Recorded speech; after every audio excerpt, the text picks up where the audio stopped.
This is an example of basically an illegal setup because you can see how it kind of makes the letter S right here.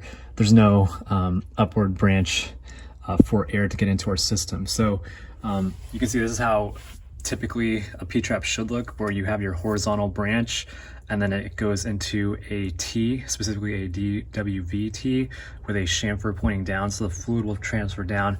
And then there's the dry vent up like this for air to be able to replace the fluid as it's draining out of your pipe. So this is how things should look.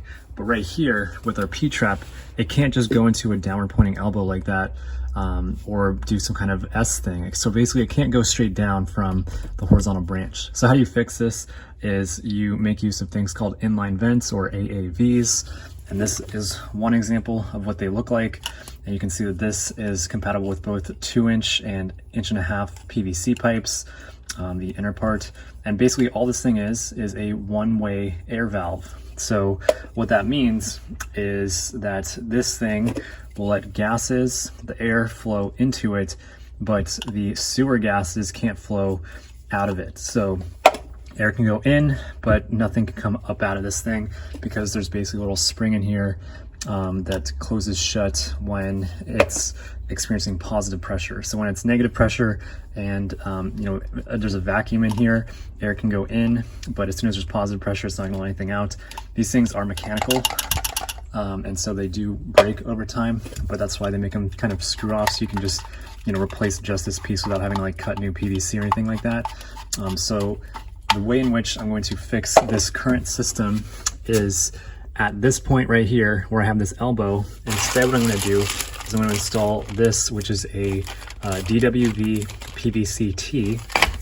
And with that, I'm going to basically set it up like that.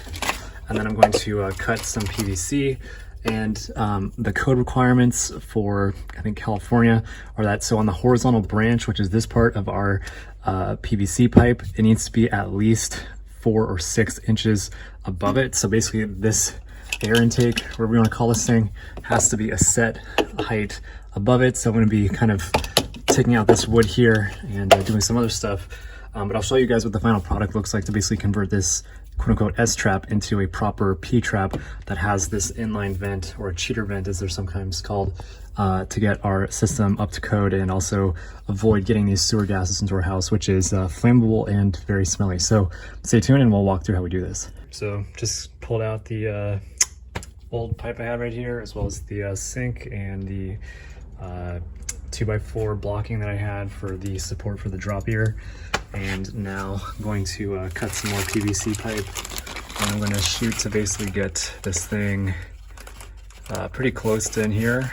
And then I'm also going to install this guy right up in there too. So I just dry fit all my stuff here because I wanted to make sure that the P-trap's still gonna be able to fit into where my T is. I haven't glued any of this PVC in just yet. And so I'm just gonna line this guy up. And that guy looks happy.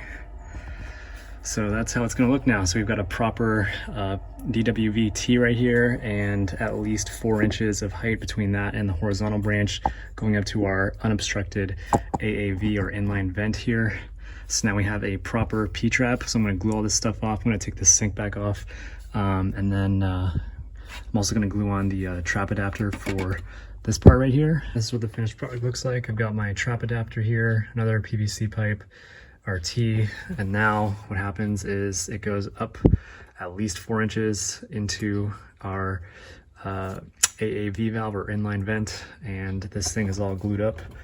And so I am happy with this, and yeah, should help prevent sewer gases from going in, but also allow air to come into our system to maintain the integrity of our P-trap. So hope this is helpful stuff. Thanks all for watching, and be well.